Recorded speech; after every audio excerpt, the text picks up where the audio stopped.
എല്ലാവർക്കും നമ്മുടെ പുതിയ വീഡിയോയിലേക്ക് സ്വാഗതം. ഇന്നത്തെ നമ്മുടെ റെസിപ്പിയെ രാവിലെ സ്കൂളിലേക്ക് ഓഫീസിലേക്കൊക്കെ നമുക്ക് ലഞ്ച് ബോക്സിലേക്ക് വളരെ സിമ്പിളായിട്ട് ചെയ്തിട്ടെടുക്കാൻ പറ്റിയ ഒരു വെജ് റൈസ് ആണ്. സാധാരണ നിങ്ങൾ വീട്ടിൽ വെജ് റൈസ് ചെയ്യുന്ന സമയത്ത് നല്ലൊരു ഫ്ലേവർ കിട്ടാറില്ലെങ്കിൽ ഈ ഒരു രീതിക്കൊന്ന് ചെയ്ത് നോക്കിക്കോളൂ കേട്ടോ. നല്ല ഫ്ലേവറിൽ വളരെ ഈസി ആയിട്ട് നമുക്ക് ഇതുപോലെ വെജ് റൈസ് റെഡിയാക്കി എടുക്കാൻ പറ്റും. അപ്പം നമുക്കതിൻ്റെ റെസിപ്പി ഒന്ന് കണ്ടു നോക്കാം. കൂടാതെ ഈ ഒരു വീഡിയോ കണ്ടുകൊണ്ടിരിക്കുന്ന സമയത്ത് നിങ്ങൾക്ക് ഇഷ്ടപ്പെടുവാണെങ്കിൽ മറക്കാതെ തന്നെ ഒരു ലൈക്ക് ബട്ടണും കൂടി ഒന്ന് ക്ലിക്ക് ചെയ്യണേ. ചാനൽ ഇതുവരെയായിട്ട് സബ്സ്ക്രൈബ് ചെയ്തിട്ടില്ലെങ്കിൽ ഒന്ന് സബ്സ്ക്രൈബ് ചെയ്ത് സപ്പോർട്ടും കൂടി ചെയ്യുക. അപ്പം അതിനായിട്ട് ഇതുപോലെ ഒരു പാനിലേക്ക് നമുക്ക് ആദ്യം തന്നെ ഇതുപോലെ കുറച്ച് ഓയിലൊന്ന് ഒഴിച്ചു കൊടുക്കാം. ഓയിൽ അത്യാവശ്യം ഒന്ന് ചൂടായിട്ട് വരുന്ന സമയത്ത് ഇതൊരു 3 ഗ്രാമ്പും അതുപോലെ തന്നെ ഒരു 3 ഏലക്കായും ഇതുപോലെ ഇത് കണ്ടില്ല, ഈ ഒരു ചെറിയ കഷ്ണം 2 കറുവപ്പട്ട എടുത്തിട്ടുണ്ട് കേട്ടോ. കറുവപ്പട്ടയൊന്നും ഒരുപാട് വലുതായി പോവരുത്. ഇതെല്ലാം കൂടി നമുക്കൊരു എണ്ണയിലേക്ക് ഇട്ട് കൊടുക്കാം. പിന്നെ നമുക്ക് വേണ്ടത് ഈ ഒരു വലിപ്പമുള്ള ഒരു 5-6 വെളുത്തുള്ളിയും ഇതുണ്ടല്ലോ ഈ ഒരു ചെറിയ 2 കഷ്ണം ഇഞ്ചിയും എടുത്തിട്ടുണ്ട് കേട്ടോ. ഇതിലേക്ക് 1 ടീസ്പൂൺ അളവിൽ പെരിഞ്ജീരകം ചേർത്ത് കൊടുക്കാം. ചെറിയ ജീരകമല്ല, ഇതുപോലെ പെരിഞ്ജീരകം തന്നെ 1 ടീസ്പൂൺ ചേർത്ത് കൊടുക്കുക. അതുപോലെ തന്നെ നമ്മുടെ എരിവിന് ആവശ്യമായിട്ടുള്ള പച്ചമുളക്, ഞാനിപ്പോൾ ഇവിടെ 4 പച്ചമുളകാണ് എടുത്തിരിക്കുന്നത്. നിങ്ങൾ എടുക്കുന്ന ഒരു പച്ചമുളകിന്റെ എരിവും കൂടി നോക്കിയിട്ട് വേണം ഇതിലേക്ക് നിങ്ങൾ പച്ചമുളക് ചേർത്ത് കൊടുക്കാൻ വേണ്ടിയിട്ട്. നിങ്ങളുടെ ഒരു എരിവിനനുസരിച്ച് പച്ചമുളക് ചേർത്ത് കൊടുക്കുക. അപ്പോൾ ഒരു പച്ചമുളക് ഇതുപോലെ കട്ട് ചെയ്തതും കൂടി ഇട്ട് കൊടുത്തിട്ട് നന്നായിട്ടൊന്ന് ഇളക്കിയിട്ടെടുക്കാം.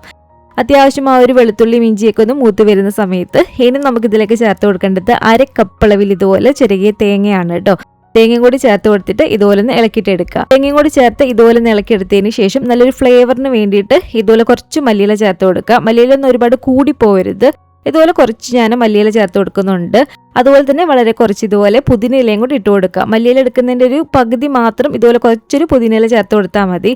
നല്ലൊരു ഫ്ലേവറിന് വേണ്ടിയിട്ടാണ് ഇത് ചേർത്ത് കൊടുക്കുന്നത്. റൈസിനായതുകൊണ്ട് ഒരുപാട് കൂടിയും പോകരുത്, ഒരു കുത്തലുണ്ടാവും. അപ്പോൾ ഇതെല്ലാം ചേർത്ത് നന്നായിട്ട് ഇതുപോലെ ഒന്ന് ഇളക്കിയെടുത്തതിന് ശേഷം ഇനി നമുക്ക് ഫ്ലെയിം ഓഫ് ചെയ്ത് കൊടുക്കാം. ഇനി ഇതിന് ചൂടാറിയതിന് ശേഷം കുറച്ച് വെള്ളം ഒഴിച്ചു കൊടുത്തിട്ട് ഇതുപോലെ നല്ല ഫൈനായിട്ടൊന്ന് അരച്ചിട്ടെടുക്കുക കേട്ടോ. ഇതുപോലെ നന്നായിട്ട് തന്നെ നല്ല ഫൈനായിട്ട് ഞാനൊന്ന് അരച്ചെടുത്തിട്ടുണ്ട്. ഇനി നമുക്ക് ഇതുപോലെ ഒരു പാനിലേക്ക് 2 ടേബിൾ സ്പൂൺ അളവിൽ ഇതുപോലെ സൺഫ്ലവർ ഓയിൽ ഒഴിച്ചു കൊടുക്കാം. അതുപോലെ തന്നെ 2 ടേബിൾ സ്പൂൺ അളവിൽ നെയ്യും കൂടി ചേർത്ത് കൊടുക്കുകയാണ്. ഈ ഒരു നെയ്യും ഓയിലും ഒക്കെ ഒന്ന് ചൂടായിട്ട് വരുന്ന സമയത്ത് ഇത് 2 ബേ ലീവ്സ് ആണ് കേട്ടോ. ഇതുപോലെ ഒരു ബേ ലീവ്സ് നമുക്ക് ഇതിലേക്ക് ഇട്ട് കൊടുക്കാം. അതുപോലെ തന്നെ ഒരു 1/2 ടീസ്പൂൺ അളവിൽ പെരിഞ്ജീരകം കൂടി ചേർത്ത് കൊടുക്കുകയാണ്.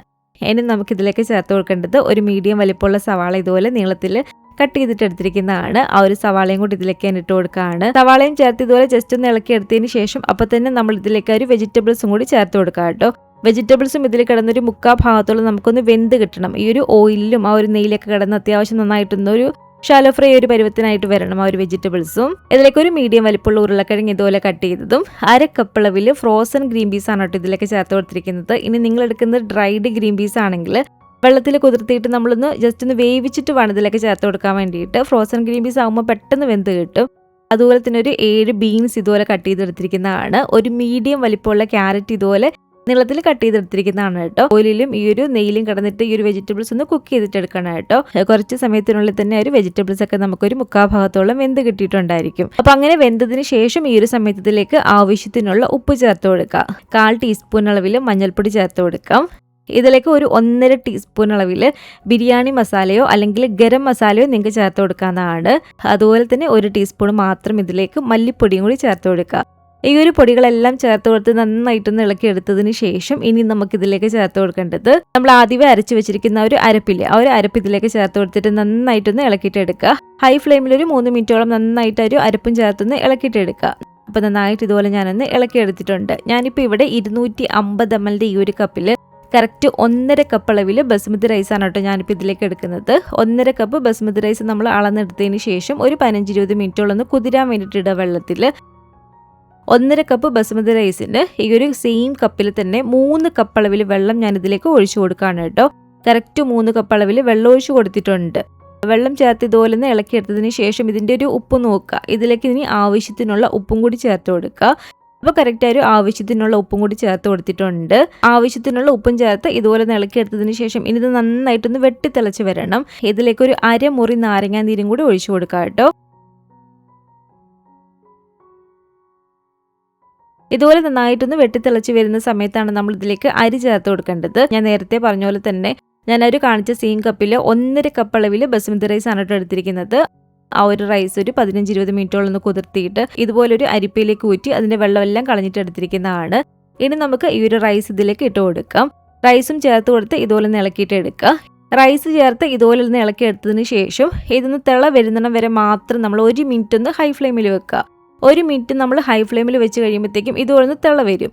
ഇതുപോലെ തിള വന്നതിന് ശേഷം ഇനി നമ്മൾ ഇതുപോലെ അടച്ചു വെച്ച് കൊടുത്തിട്ട് തീ നല്ല പോലെ തന്നെ കുറച്ച് വെച്ചാണ് കേട്ടോ ഇത് വേവിച്ചിട്ട് എടുക്കേണ്ടത്. വെജിറ്റബിൾസ് ഒക്കെ ഏകദേശം ഒരു 3/4 ഭാഗത്തോളം നമ്മൾ വേവിച്ചെടുത്തതല്ലേ, അപ്പോൾ ബാക്കിയുള്ള ഒരു വേവ് ഒരു 10 മിനിറ്റുള്ളിൽ തന്നെ നമുക്ക് കറക്റ്റായിട്ട് വെന്ത് കിട്ടും. ഒരു 5-6 മിനിറ്റിന് ശേഷം ഇതുപോലെ നമ്മൾ തുറന്നൊന്ന് ഇളക്കി കൊടുക്കണം കേട്ടോ. എന്നിട്ട് വീണ്ടും അടച്ചു വെച്ച് കൊടുത്തിട്ട് തീ നന്നായി കുറച്ച് വെച്ച് കൊടുത്തിട്ട് നമുക്കിതൊന്ന് കുക്ക് ചെയ്തിട്ട് എടുക്കാം. ഏകദേശം ഒരു 12-13 മിനിറ്റിനുള്ളിൽ തന്നെ നമുക്ക് നന്നായിട്ട് വെന്ത് കിട്ടുന്നതാണ്. നമ്മൾ ഓരോരുത്തരും എടുക്കുന്ന ഒരു പാത്രത്തിൻ്റെ ഒക്കെ വ്യത്യാസം അനുസരിച്ച് ചിലപ്പോൾ സമയം അങ്ങോട്ടും ഇങ്ങോട്ടും കുറഞ്ഞോ കൂടിയെന്നൊക്കെ ഇരിക്കും. അപ്പോൾ ഇത് കണ്ടില്ല, ഇതിവിടെ നന്നായിട്ട് നമുക്കിവിടെ വെന്ത് കിട്ടിയിട്ടുണ്ട്. ആ ഒരു റൈസൊക്കെ കറക്റ്റ് പാകത്തിന് വെന്തിട്ടുണ്ട് കേട്ടോ. ഇതുപോലെ നന്നായിട്ടൊന്ന് മിക്സ് ചെയ്തിട്ട് എടുക്കുക. നല്ല ടേസ്റ്റി ആയിട്ടുള്ള നമ്മുടെ ഒരു കോക്കനട്ട് വെജ് പുലാവ് ഇവിടെ റെഡി ആയിട്ടുണ്ട്. ഈ ഒരു രീതിയിൽ നിങ്ങൾ വെജ് പുലാവ് ഉണ്ടാക്കി നോക്കുക കേട്ടോ. നല്ല ടേസ്റ്റി ആയിട്ട് നമുക്ക് റെഡിയാക്കി എടുക്കാൻ പറ്റും. ലഞ്ച് ബോക്സിലൊക്കെ ആണെങ്കിലും ഈസി ആയിട്ട് നമുക്ക് കൊടുത്തേക്കാൻ പറ്റിയ ഒരു റൈസ് റെസിപ്പിയാണ്. ഇതിൻ്റെ കൂടെ ഇതുപോലൊരു സാലഡും അതുപോലെ തന്നെ ഒരു പപ്പടും അച്ചാറും ഒക്കെ ഉണ്ടെങ്കിൽ കുറച്ചും കൂടി നല്ല ടേസ്റ്റി ആയിട്ട് നമുക്കിത് കഴിക്കാൻ പറ്റും. അപ്പം ഈ ഒരു രീതിക്ക് നിങ്ങൾ ഉണ്ടാക്കി നോക്കിയിട്ട് നിങ്ങളുടെ അഭിപ്രായങ്ങളൊക്കെ മറക്കാതെ തന്നെ നമ്മുടെ കമൻറ്റ് ബോക്സിൽ ഒന്ന് വന്നറിയിക്കണേ. അതുപോലെ തന്നെ ഈ ഒരു വീഡിയോ ഇഷ്ടപ്പെട്ടെങ്കിൽ മറക്കാതെ തന്നെ ഒരു ലൈക്ക് ബട്ടണും കൂടെ ഒന്ന് ക്ലിക്ക് ചെയ്യുക. നിങ്ങളുടെ ഫാമിലിയും ഫ്രണ്ട്സും ഒക്കെ ആയിട്ട് നമ്മുടെ ഈ ഒരു വീഡിയോ ഒന്ന് ഷെയർ ചെയ്ത് കൊടുക്കുക. പുതിയതായിട്ട് ഈ ഒരു ചാനൽ ആരെങ്കിലും കാണുന്നുണ്ടെങ്കിലും ഇതുവരെയായിട്ടും ഈ ഒരു ചാനൽ സബ്സ്ക്രൈബ് ചെയ്തിട്ടില്ലെങ്കിലും താഴെ കാണുന്ന ഒരു സബ്സ്ക്രൈബ് ബട്ടണും കൂടി ഒന്ന് പ്രസ് ചെയ്ത് സപ്പോർട്ട് ചെയ്യണേ. കൂട്ടത്തിലെ കാണുന്ന ബെല്ലൈക്കണും കൂടി ഒന്ന് ക്ലിക്ക് ചെയ്ത് അതിൽ ഓൾ എന്നൊരു ഓപ്ഷൻ തന്നെ കൊടുക്കുകയാണെങ്കിൽ ഞാൻ പുതിയ റെസിപ്പികളൊക്കെ ഇടുന്ന സമയത്ത് നിങ്ങൾക്ക് അതിൻ്റെ നോട്ടിഫിക്കേഷൻ കിട്ടുന്നതായിരിക്കും. ഇൻഷാ അല്ലാഹ് വീണ്ടും നമുക്കിതുപോലെ നല്ലൊരു റെസിപ്പി ആയിട്ട് കാണാം.